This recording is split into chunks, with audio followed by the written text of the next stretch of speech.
Thank you to Skillshare for sponsoring this video.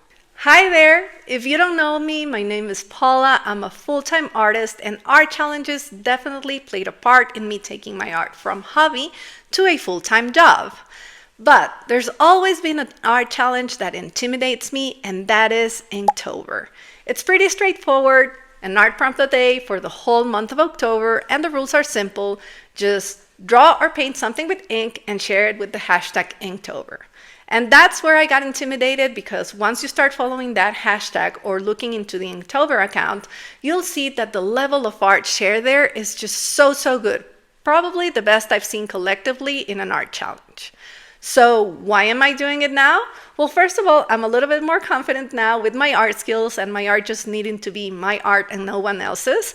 But also because Skillshare is sponsoring this video, and I saw it as the perfect opportunity for me to take some lessons and grab some inking skills.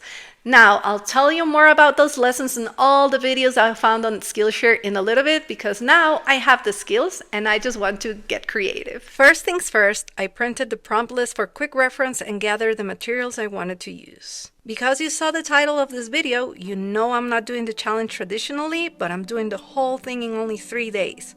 I also decided I was going to keep everything just black and white. I wanted to use a brush and ink for large black areas and then just ink pens for everything else.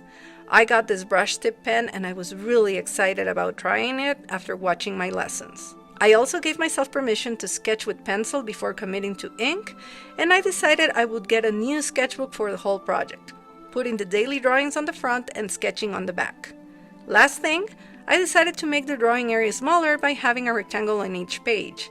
And to do that faster without measuring each time, I just traced around a postcard. Most of these decisions came from the classes I took. The first one was Ink Drawing Bootcamp with Jen Dixon.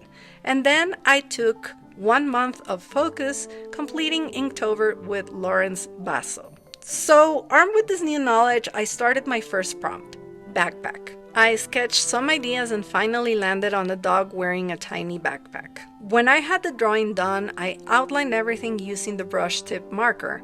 I really loved playing with the pressure to get different widths on my lines. I added texture to the backpack with a different pen and then used my ink and brush to paint the whole background black. The second prompt was discover. My idea was to have a character moving the rectangle back like a curtain, to discover not only that the rectangle was actually a curtain, but that there was something new behind it. While I was doing this, I decided to replay one of the classes I took to prepare, because I was a little underwhelmed by my first drawing of the challenge. It was cute, but it didn't reflect the new skills I learned, and it seemed I was going to get the same result from my second drawing. So I needed the motivation to level up. And while I continue to work as I listen to create and complete your art project using Inktober, let me tell you more about Skillshare. Skillshare is the largest online learning community for creatives like you and me. They have literally thousands of classes on everything you can imagine: film, illustration, design, YouTube, productivity, and so much more. And because the classes are taught by industry leaders, they can help you take your skills to the next level. One thing that I especially liked is that they have learning paths already created for you. That means that the classes you need to reach your objectives are grouped together. I've already started watching a learning path for YouTube since I want to try to deliver the best content I can, and I know I still have a lot to learn. Literally, there's so many incredible classes I cannot even try to list them all.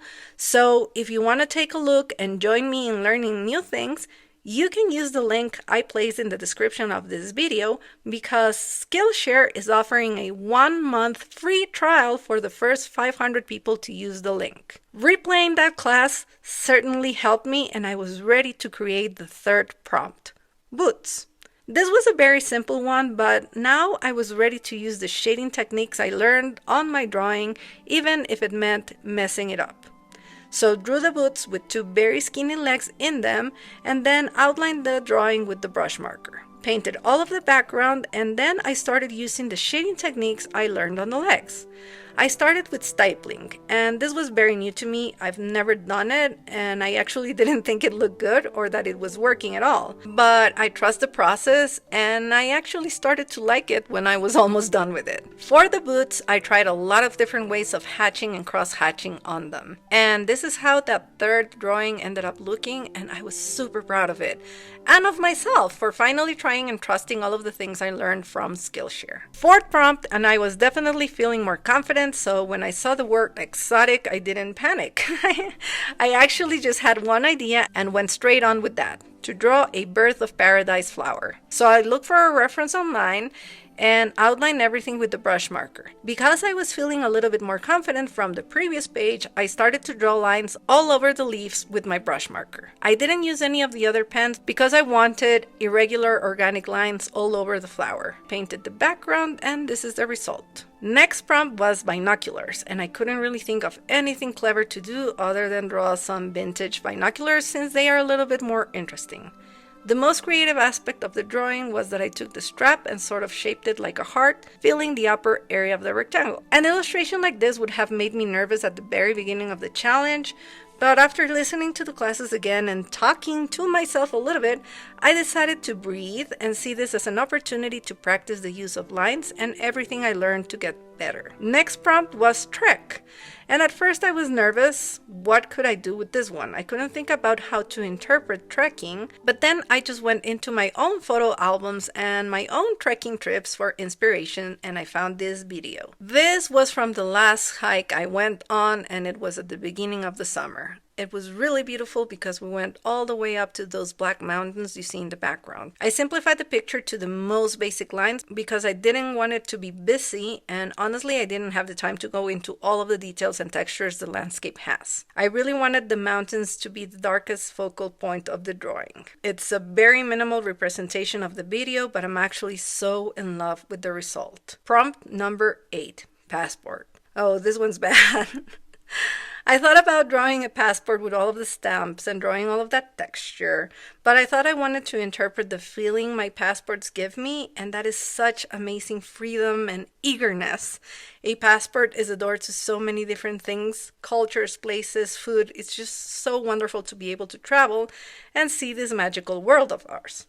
So I tried to symbolize that with a simple illustration, and I think the idea was good, but my execution was awful. I think maybe the background should have been black so I could work more on the elements. But to be honest, I was exhausted already and my back was killing me. I've spent 6 hours on my desk just creating before, but for some reason this project really took a toll on me, especially the first day, and I think it was because I was concentrating so much and holding my body so tense to draw these lines and to ink everything that it just drained me.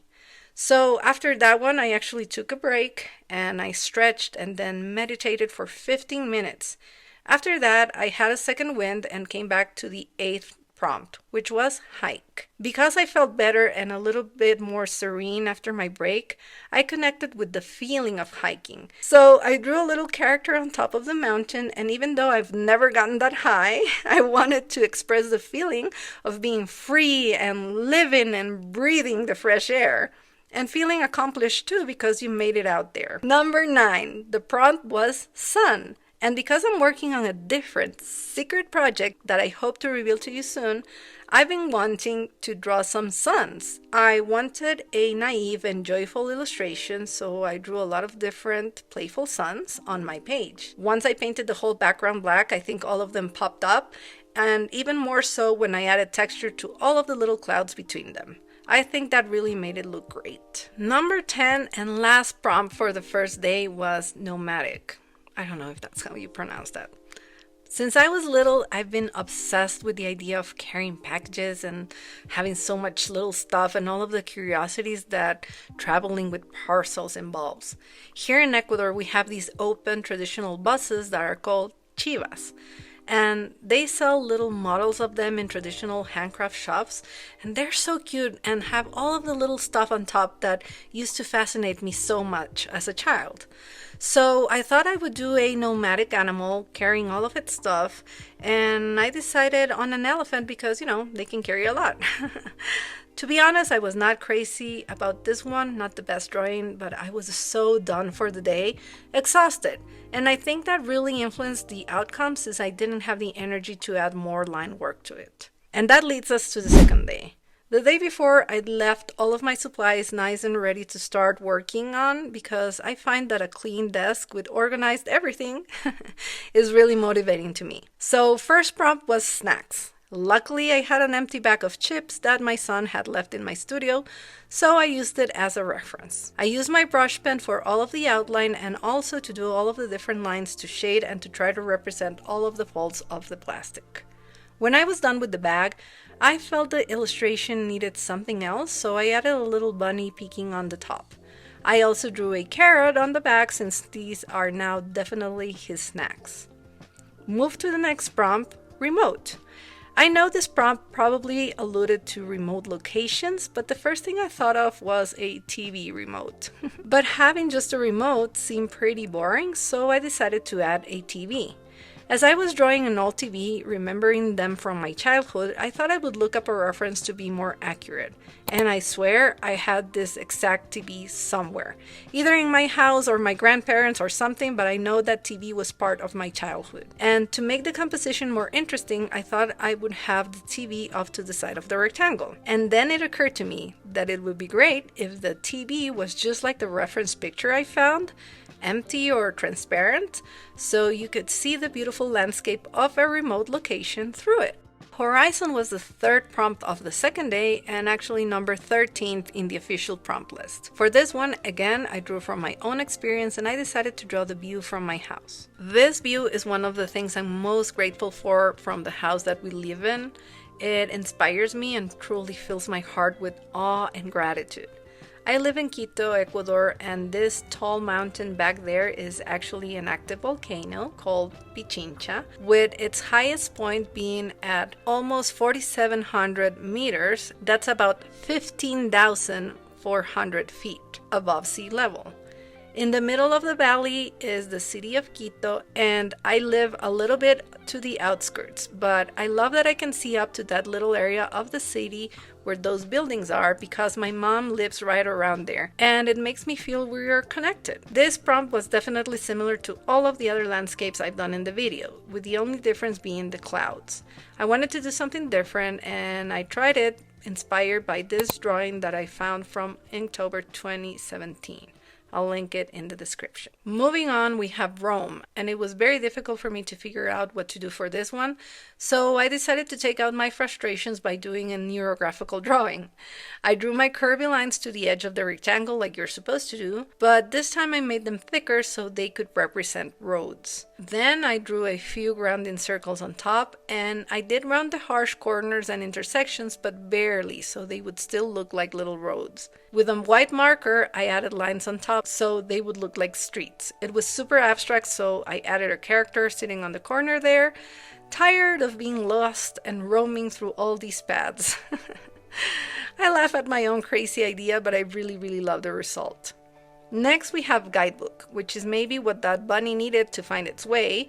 So again, I drew the bunny holding a book, and once he opens it, it reveals all of these magical answers and wisdom. At least that's what I tried to represent with all of the lines and stars flowing out from it. I can see this illustration as being such a wonderful coloring page. Imagine how beautifully it could be colored, because even though it's not my best drawing from the challenge, I think it's kind of sweet and magical. Next was grungy, and I can easily see how it ties with the theme because you see me sometimes when I come back from the trekking trips.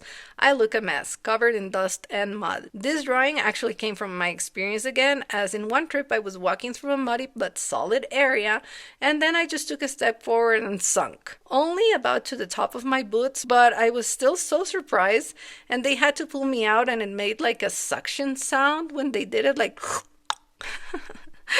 So we have a panda all grungy in the mud, as surprised as I was, but I think I did a horrible job with the boots, and I mean the whole thing I don't like. Next prompt was journal, and I don't know why I wanted to do a giant pencil, and I wanted to do the background almost like notebook lines. When I journal as a mindful practice, sometimes my download is so fast that I end up just filling pages with terrible handwriting, more like scribbles, so afterwards I cannot even read them. But what matters is the connection to myself and to the moment. I guess that's why I thought about a giant pencil. So much to write. I cannot really explain how my brain worked there, but I really like the cute, easy illustration. For drive, I wanted to do a Defender. I don't know if you know what type of car that is. It's a Jeep made by Land Rover. I really think those are rough and rugged and perfect for the theme. But I've never been great at drawing vehicles, and this was no exception. I tried everything to get the perspective right, but it just did not work for me. Because of editing, you cannot really see how much I tried and how much I struggled and how frustrated I got with this. So it's hard to tell why I get super carried away by one of my artistic tantrums and I just ripped that page off. I couldn't deal with it. I went back to brainstorming, and from drive, I went to car, from car to tire, and from tire to tire mark in the mud. So I looked for a reference and actually just tried to recreate this tire mark. I didn't add anything of my own, just used it as practice for my inking skills. I was actually really proud of being able to recreate this image, so I just moved on. Next prompt was ridge, and to be honest, this is a word I did not know the meaning of. Once I looked it up, I decided to draw a mountain again with sharp edges like a sand dune. I thought it would be fun to have my bunny become the star of the challenge, so I drew him on this one too, and I think this page turned out wonderful. Last prompt for the second day, and I'm really proud of this one. I even shared a picture of it on my Instagram because I was so happy with the illustration. I also have to note I wasn't as tired on the second day as I was on the first one. Maybe I put too much stress on myself for the first one, who knows.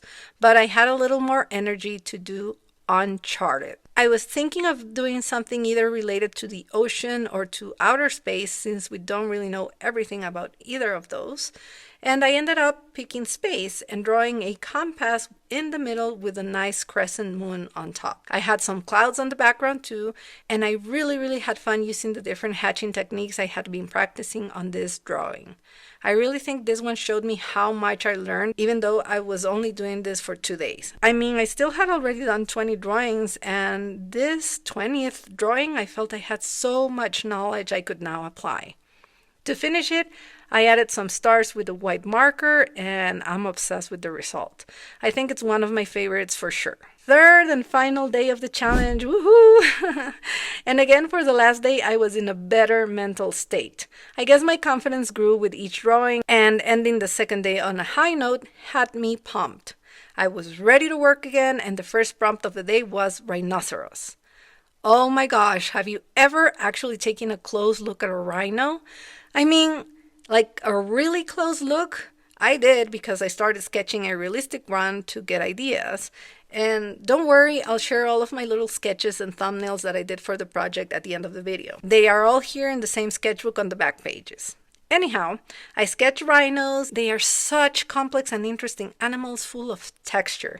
I think if you have the time to actually draw a rhino, which of course I didn't have because I had to draw 10 things, well actually 11 things on that third day, but if you have the time, drawing a rhino must be an incredible experience as an artist, just because of the effort that would go into that and all of the observation needed. In my case, I had no time.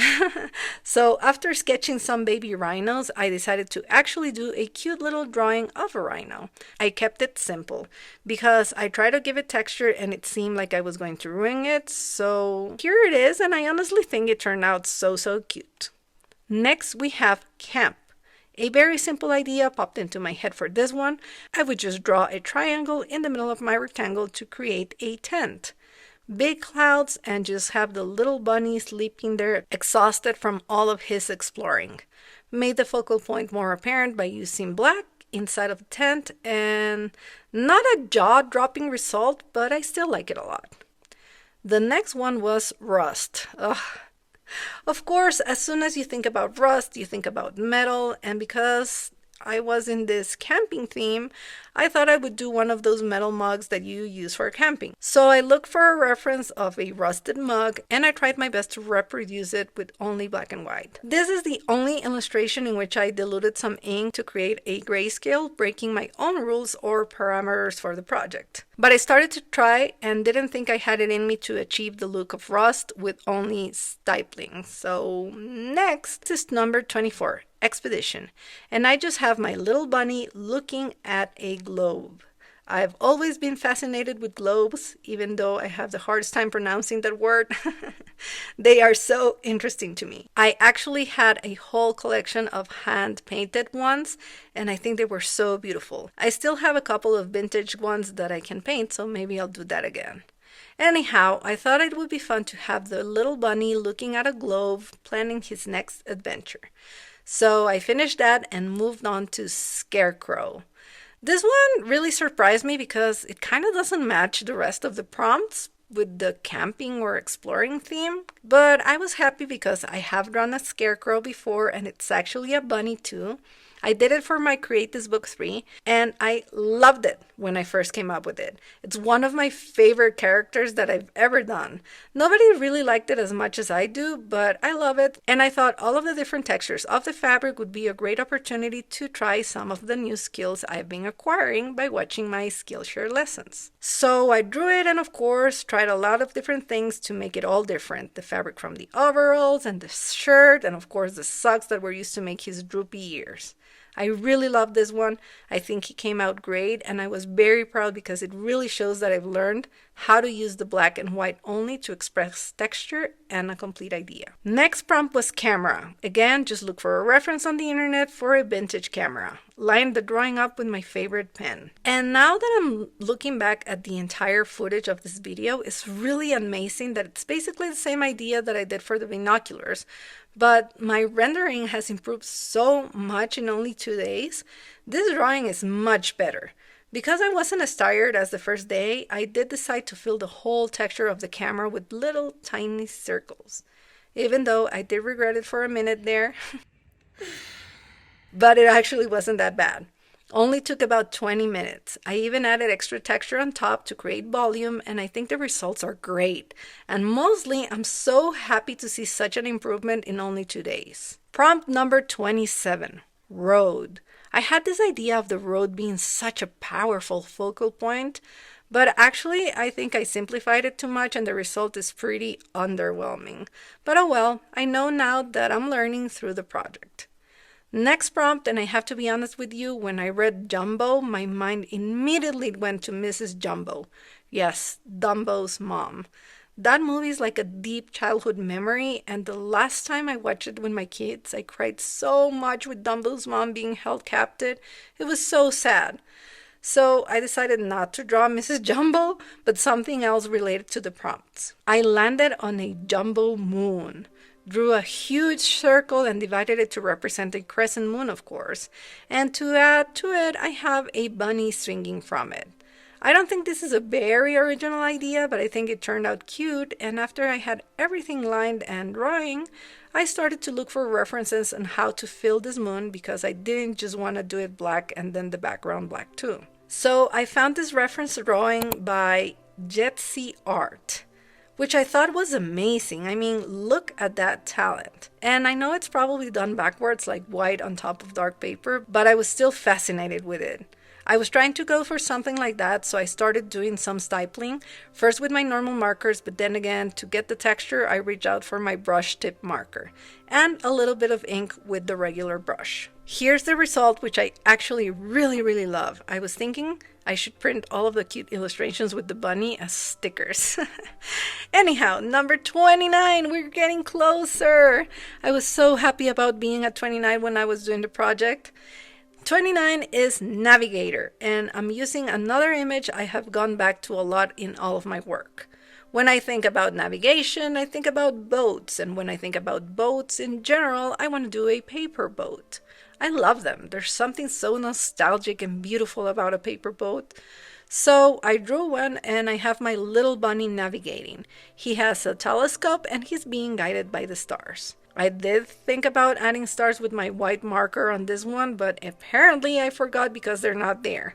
Okay, number 30, violin. Again, what does the violin have to do with anything? I really did not feel like drawing a violin. They're super symmetrical and complicated. And then the wood grain, nope. I didn't want to do it. So my solution was to do a super close-up of the detail of the violin. Super simple. Just a little bit of the details and I wouldn't have to struggle with the symmetry of it as much. I lined everything up, created texture for the wood grain, painted that background black, and I was done. Last prompt, 31, and it's landmark. And honestly, I did want to end this challenge on a high note, so I really thought a lot about this one. I wanted to use everything I learned and see my progress. Although I had already seen it through the video, as you saw, I had fails, but I also had some hits. I can see improvement in a lot of the things I did, and this is why I like art challenges. They push you to learn and understand more in such a short amount of time. But back to landmark, I had a background drawn and I wanted to do something maybe more magical with my composition instead of drawing, I don't know, the Eiffel Tower on top. So I thought about a cairn. A cairn is basically a pile of rocks used to mark something. Rocks have been used throughout history by humans to mark. They were first used to mark important sites like burial or sacred ones. And now they are used a lot to mark trails. When I was doing some research about them, I learned that if you see one on a trekking path, you're not supposed to add rocks or touch it because these are actually used for trekkers to find their way. Another thing I learned is that you're not supposed to make your own. First, because you can confuse trekkers and marking the wrong places, but also because moving rocks can affect tiny ecosystems that live by them. So don't touch them. After outlining everything, I wanted to make it more intricate by adding lines all around the sun. I did not want to use a ruler to keep it more organic, so I divided the space around the circle in sections to make drawing straight lines easier. I also added texture to the rocks and clouds using what I learned. Finally, I drew an inner circle inside the sun because I wanted it all to be painted with solid black but still have like the tiny space of separation. And here's the final result. I did it! I finished! 31 days in 3. I labeled my beautiful new and full sketchbook because I was so proud of it. It's really, really nice to look back at all of the pages like this. In the same book you can flip through. I love that I can see my progress, I can see me trying, I can see myself failing too, but above all, just enjoying the fact that I got to learn so much in so little time. Again, thank you to Skillshare for sponsoring this video, mostly for giving me a space where I could learn new things without leaving my home. It was really, really great to see how those videos supported my journey through the challenge. And as I promised, here are the final pages of the sketchbook on which I sketched and made little thumbnails of all of my ideas and concepts. With that, we've come to the end of the video. Thank you for watching all the way to the end. And because I'm publishing this main video on a Tuesday, we will be having an extra little video on Friday to have something posted on our regular schedule. If you enjoyed this video, please help me by sharing it with someone that will like it too. Have the most beautiful day. Bye!